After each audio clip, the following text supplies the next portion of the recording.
అవి నమస్తే అండి. ఏ ఊరండి? పెడన. పెడన. సో ఏంటి, ఎన్నికల దగ్గరికి వచ్చేసినాయి, సంక్రాంతి పండుగ కూడా వెళ్ళిపోయింది, ఎన్నికల మూడులోకి వెళ్ళిపోయింది రాష్ట్రం అంతా. సరే, ఎవరు గెలిస్తే బాగుంటుంది అనుకుంటున్నారు? చంద్రబాబు నాయుడు గెలిస్తే బాగుంటుంది అనుకో. ఎందుకని? ఎందుకంటే ఆయన చేసేవి గతంలో చేశాడు, ఇప్పుడు కూడా చేస్తాడనే నమ్మకం. అంటే ఇప్పుడు ఈయన అరాచక పాలన అయిపోయింది కదా, ఈయన ఎవరికి నచ్చట్లేదుగా. నచ్చిన ఆయన దౌర్జన్యం అరాచకాలు తట్టుకోలేకపోతున్నారు జనం.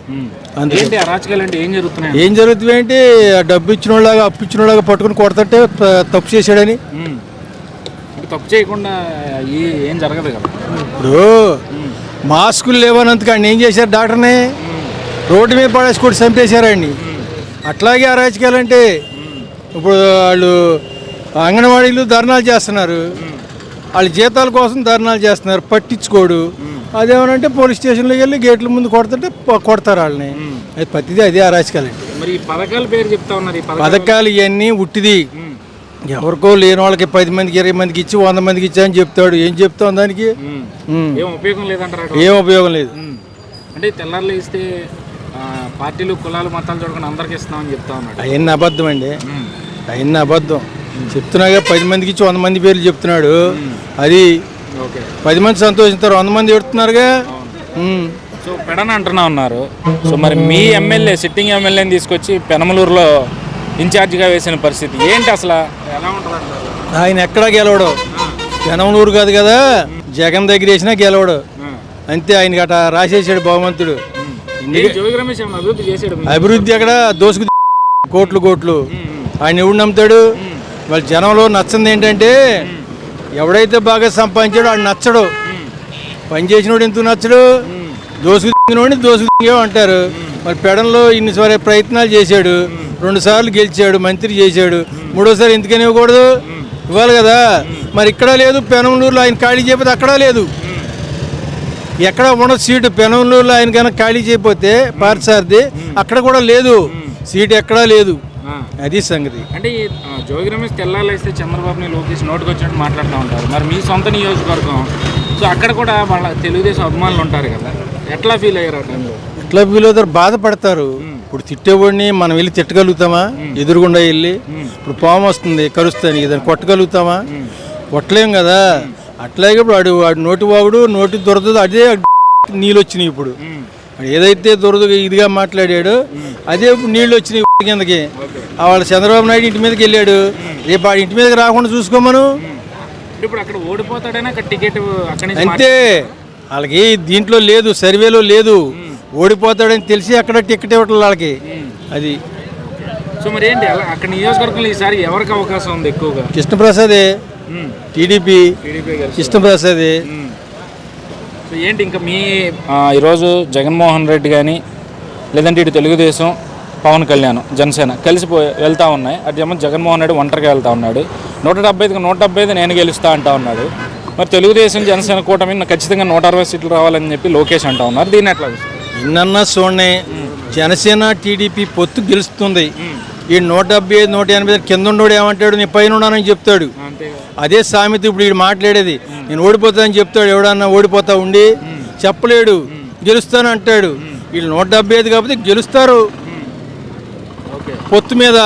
అది చాలు. మరి గుడివాడ నియోజకవర్గం ఏంటి? ఈరోజు ఎన్టీఆర్ వర్ధంతి. ఇక్కడ పోలీసులు కూడా ఇక్కడున్న ఎమ్మెల్యేకి పర్మిషన్ ఇచ్చారు, కానీ ఎన్టీఆర్ దగ్గరికి వెళ్తాకి టీడీపీ వాళ్ళకి ఇవ్వలేదని చెప్పి అక్కడ కూడా పెద్ద రాద్ధాంతం జరుగుతుంది. దీన్ని ఎట్లా చూస్తారు? ఏమండి, ఎన్టీఆర్ వర్ధంతి టీడీపీ వాళ్ళకి అవకాశం ఇవ్వలేదు, వాళ్ళకి వైఎస్ఆర్కి అవకాశం ఇచ్చారు. ఇవ్వని నష్టం ఏం పోయింది? ఎవరికి నష్టం ఇవ్వకపోతే ఇల్లు వాళ్ళు ఎలాగ మాంతారా? మీటింగ్ ఆగిపోద్దా? ఎన్నన్నా ఇసరనే ఇసిరారు. చంద్రబాబు నాయుడు మీటింగ్లో చాలా సార్లు ఇసిరారు. ఏమయ్యింది? ఏమవలా. ఆడి పతనానికి కారణం అవుతుంది అంతా కూడా. అంతే. సో మరి ఇక్కడ ఏంటి అసలు 4 సార్లు నేను ఇక్కడ ఎమ్మెల్యేగా ఉన్నా, ఇక్కడ క్యాండిడేట్లు మారుతున్నారు, కానీ నేనే గెలుస్తా ఉన్నానని చెప్పి చంద్రబాబు మీద విరుచుకుపడతా ఉన్నాడు కొడాలి నాని. ఎట్లా చూస్తారు? అట్లాగా ఉండదు. ఆవు చేలో మేతే దూడ కట్టుని మేద్దని వాడు అక్కడి నుంచి వచ్చినోడే. వాడు చంద్రబాబు నాయుడు మీద ఇరుసుపడతాడు, లేదా ఇంకోటి మీద ఇరుసుపడతాడు. రేపు దింపితే కానీ ఆడిదేంటి ఆడికి తెలియదు. తెలిసి నింపేదాకా అట్టాగే ఎడుతాడు ఎవడే. బాబాయ్ గారు ఎక్కడి నుంచి వచ్చారు? మేము పెడ నియోజకవర్గం చిన్నగొల్లపాలెం నుంచి వచ్చామండి. ఇక్కడ నుంచి వచ్చారు. సో ఏంటి మీ పెడ నియోజకవర్గం ఇప్పుడు మీ సిట్టింగ్ ఎమ్మెల్యేనేమో వేరే చోటకి మార్చారు, ఏంటి అక్కడ గెలవరని మార్చారంటారా? చాలా గెలుతుంటే చాలా దారుణంగా జిబ్బొచ్చిట్లు రాకుండా వాడిపోతాడని మార్చారండి. ఎందుకని అంత బ్యాడ్ నేమ్ ఎందుకు తెచ్చుకున్నాడు? అసలు 4 మండలాలు ఎవడన్నా పొలం అమ్ముకున్నా అతనికే కమిషన్ కావాలి, కొనుక్కున్నా కమిషన్ కావాలి. ఎవడన్నా చెరువు తోకుంటే 10,000 ఇవ్వాలి. ట్రాన్స్ఫర్ అయ్యాలంటే 3 లక్షలు. చాలా పేసపోతానికి కూడా చాలా దారుణంగా ఉందండి. అసలు అవకతవకాలు చాలా అవినీతి పోయింది. జోగి రమేష్ గారు చాలా అవినీతిగా కూలిపోయాడండి. అది ఇప్పుడు తెలుగుదేశం అధినేత చంద్రబాబు మీద మొదటి నుంచి కూడా కొడాలి నాని కానీ జోగి రమేష్ కానీ వీళ్ళే నోటుకొచ్చినట్టు మాట్లాడుతూ ఉంటారు. సో ఈరోజు గుడివాడలో సభ జరుగుతూ ఉంది. ఇక్కడ కూడా ఈరోజు కూడా ఇక్కడ గొడవ జరిగిన పరిస్థితి ఎన్టీఆర్ వర్ధన్ సంబంధించి వైసీపీ టీడీపీ మధ్య. దీన్ని ఎట్లా చూస్తారు? అసలు కొడాలి నాని జోగి రమేష్ అన్న వాళ్ళు అసలు నామరూపాలు లేకుండా పోతారు సార్. ఎందుకని అంటారు? అసలు అభివృద్ధి లేదు, ప్రతి వాళ్ళని తిడతమే. వీళ్ళ అభివృద్ధి కానీ మంచి చెట్లు కానీ ఏ అభివృద్ధి కార్యక్రమాలు కాపాడతలేదు. వీళ్ళ బాబు లేకనే ఆడు జగన్మోహన్ రెడ్డి కూడా అదే రకంగా మాట్లాడుతున్నాడు. వీళ్ళకి చంద్రబాబు నాయుడు అంతకుముందు ఎలా చేసాడో పరిపాలన చిన్న పెద్ద అంతా కూడా చాలా బాగా తెలివితేట అందరూ తెలుసుకున్నారండి. అందుకని ఈ జగన్ సైకో జగన్ మార్పు కావాలని చంద్రబాబు నాయుడు గారి గురించి అలాగే మా పవన్ కళ్యాణ్ గారి గురించి మద్దతు కూడా చాలా బాగుంటుందని ప్రతి ఒక్కరు కూడా నిర్ణయం జరుగుతుందండి. సో మరి మార్పు అయితే ఖచ్చితంగా వస్తుందంటారు? గ్యారంటీగా 100కి 100 పాలు కూడా మార్పేనండి. ఎన్ని సీట్లు రావచ్చు అంటారు? 100-120 సీట్ల దాకా వచ్చే అవకాశాలు ఉన్నాయి. అంటే వైసీపీ 170 జరిగి పని ఏం కాదండి. మిషన్ లేదన్నా లాలూ ప్రసాద్ అసలు గుద్దేసుకుంటూ వస్తాయో కానండి, అసలు సమస్య లేదు. అవునండి. అమ్మా ఎన్నికలు వస్తున్నాయి కదా, ఎవరు గెలిస్తే బాగుంటుంది అనుకుంటున్నారు? చంద్రబాబు నాయుడు గెలిస్తే బాగుంటుంది.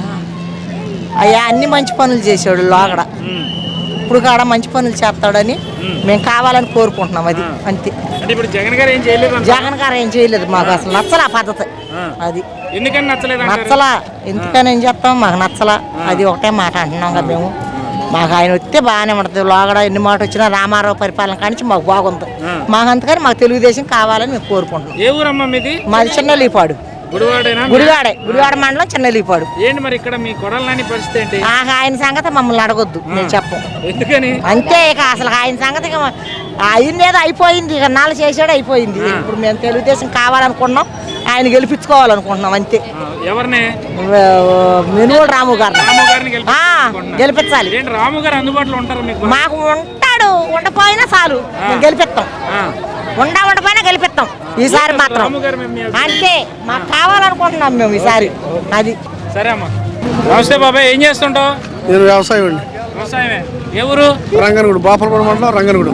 సో ఏంటి ఇప్పుడు ఎన్నికల దగ్గరికి వస్తున్నాయి, ఎవరు గెలిస్తే బాగుంటుంది అనుకుంటున్నారు? మేము వెంకటరావు గారు గెలిస్తే బాగుంటుందండి. వెంకటరావు గారు, యార్లగడ్డ వెంకటరావు గారు. ఎందుకని? ఈయన గెలిపించినాక మాకేం ఉపయోగం కనపడదు. వంశీ గారిని గెలిపించినాక మేము గతంలో వంశీ గారికి చేసాము, ఇప్పుడు మాకేం ఉపయోగం కనపడదు. సో ఇప్పుడు మెడలో పసుపు కండ వేసుకున్నారు. ఇటు గుడివాడ కానీ గన్నవరం కానీ ఉన్న ఎమ్మెల్యేలు ఇద్దరు తెలుగుదేశంలో రాజకీయంగా రంగప్రవేశం చేసి రాజకీయ ఓనమాలు నేర్చుకుని ఇప్పుడు వైసీపీలో ఉన్నారు. ఇద్దరు కూడా నోటికి కూడా వాళ్ళే తెలుగుదేశం తిట్టాలంటే ముందు వాళ్ళిద్దరే ఉంటారు ఎప్పుడూ కూడా. మరి ఇప్పుడు ఈసారి ఎట్లా ఉంటుంది వాళ్ళ పరిస్థితి? వాళ్ళిద్దరూ అసలు తెలుగుదేశం తిట్టినా జనం ఎక్కువ శాతం వైసీపీని తిడుతున్నారు. ఓట్లు వేసిన వాళ్ళందరూ వైసీపీని తిడుతున్నారు. తిట్టేది వాళ్ళిద్దరైనా కానీ జనం మాత్రం ఎక్కువ శాతం వ్యతిరేకత వైసీపీ మీద కనపడుతుంది. ఎందుకని? ఎందుకంటే బోర్డు అభివృద్ధి మేము చేస్తామని చెప్పారండి, ఏం ఒక్క అభివృద్ధి చేయలే. సాయంత్రం ముందు ఇస్తారు, మళ్ళీ సంతకాడ కోతులు 5 నిమిషం ముందు ఆ కోతులు పడిపోతున్నారు. ఉపయోగం ఎంతసేపు ఉంటుంది? డబ్బు చేతికి ఇచ్చినాక ఎంతసేపు అవుతుంది డబ్బు? ఆయన ఇచ్చి తిప్పితే అరగంటలు అయిపోతుంది డబ్బు. ఆయన ఇచ్చిన డబ్బు 100 రూపాయలు అవుతాయండి. అభివృద్ధి కావాలి ముందు. రోడ్లు, పిల్లలు చదువుకునేటికి కాలేజీలు ఇవేవి చేస్తూ ఉంటే కొంచెం డెవలప్మెంట్ జరుగుద్ది. ఎంతవరకు మేము డబ్బు ఇచ్చాము వాళ్ళే వేస్తారంటే ఎట్లా వేస్తారు? రోడ్లు వేరు. సో డబ్బులకి ప్రజలు ఓట్లు వేసే పరిస్థితి లేదు. సో మరి ఈ రాష్ట్రంలో ఎవరు గెలిస్తే బాగుంటుంది? చంద్రబాబు నాయుడు గెలిస్తే బాగుంటుందండి. ఆయన వర్క్ బాగా చేస్తారండి. నాలెడ్జ్ గారు రీజనల్ లీడరు, వర్క్ చేస్తాడు. సో ఏంటి అసలు సామాన్యుల పరిస్థితి ఎట్లా ఉంది రాష్ట్రం? సామాన్యుల పరిస్థితి ఏముందండి, 400 తెస్తున్నారు, 300 తెస్తున్నారు, 100 ఇంట్లో ఎత్తున్నారు. అంతేగాని ఏమి అభివృద్ధి పరిస్థితి లేదు. సో సో మరి మళ్ళీ సామాన్య బతికే పరిస్థితి వస్తుందంటారా? చంద్రబాబు నాయుడు వెళ్తే వస్తుందండి. చదువుకునే పిల్లలకు ఉద్యోగాలు కానీ ఇవన్నీ చేస్తారని మేము ఆశిస్తున్నాం.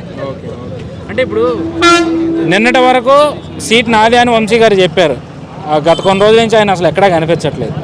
ఇక్కడ నేను మళ్ళీ నేనే గెలుస్తాను కొడాలని అంటా ఉన్నారు. ఏంటి వీళ్ళ పరిస్థితి? వంశీ గారు రాష్ట్రం అంతా గాలిలో కూడా ఇక్కడ వంశీ గారు గన్నవరం నియోజకవర్గం గెలిచాడు. వంశీ గారిని చూసి ఏం ఓట్లేదు జనం. చంద్రబాబు గారు చూసి వేసారు. కొన్నిసార్లు పోతే పోయవచ్చు, దాని గురించి ఇబ్బందే కదండి. ఇప్పుడు ఈసారి వంశీ గారు కూడా గెలవడండి. ఇక్కడ నియోజకవర్గం పరిస్థితి మనకు తెలియదు. మరి తెలియనప్పుడు మనం ఎందుకంటే